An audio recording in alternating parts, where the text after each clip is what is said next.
Dore, kemi edhe një pyetje tjetër. Thot, përshëndetje, për doktorin kemi probleme fëmijën e dytë dhe Vjera thot s'ka nevojë me shku burri se një burr që e bën një fëmijë mundet me bo fëmijë derisa të vdes. A është e vërtetë se po ju dëgjojmë bashkë? Për fat keq burri do të më shku. Edhe përshëndetje për Vjerën, po teoria e Vjerës 20 vjet e fundit ka ndryshuar diametralisht. Në të është e kundërta. Gjithmonë është menu që burri është i pjellshëm. Sot është gjallë edhe vërtet është burri prodhon spermatozoide sa është gjallë. Mirë po, që ka femna orën biologjike dhe burri e ka një orë të vetëm biologjike. Për shembull, se Për shembull, prej moshës 35 dhe në 40 vjeç, lëvizshmëria e spermatozoideve te burri bjen. A është zvoglu lëvizshmëria, automatikisht është shkëlqyer procesi me arrit deri te shtatzania. Në 40 vjet vjen deri te damtimi i materialit gjenetik që e bën spermatozoidi. Në 50 vjet ulet edhe numri i prodhimit të spermatozoideve. Po, ka tregime, anekdota që baba me 70 vjet është bërë babë sot i herë. Mirë pa ato janë në 1 milion.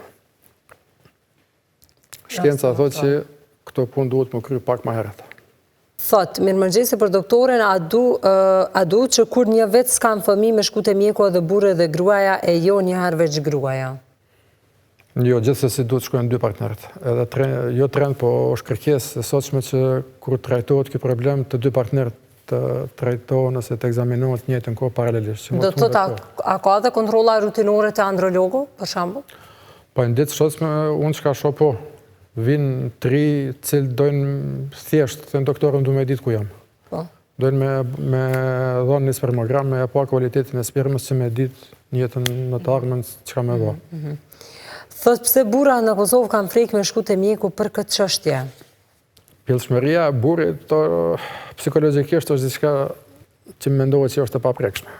Kur kanë të lashën në këtë sferë zakonisht ndihen ma inferiore. Ma inferiore, ma pak të vlefshëm edhe...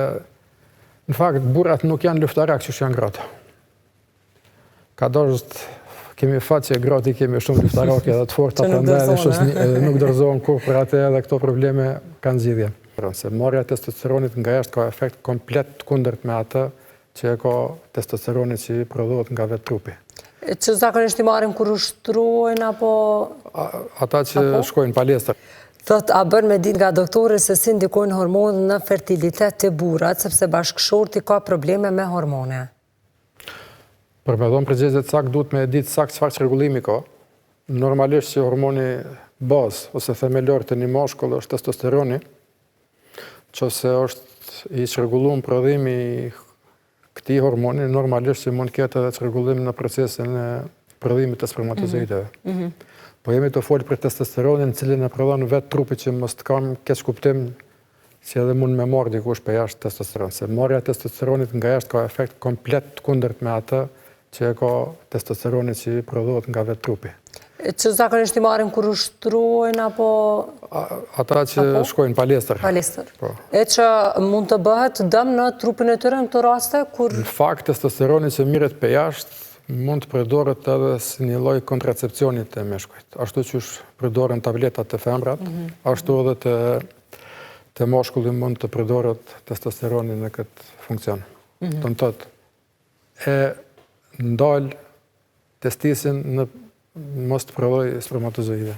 A i din shumica këto efekte që i bën në trupin e tyre dhe është e dëmshme kjo, jo?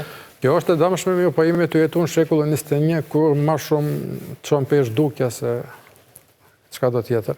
Edhe njerëz janë të gatshëm me bo kompromiset tilla.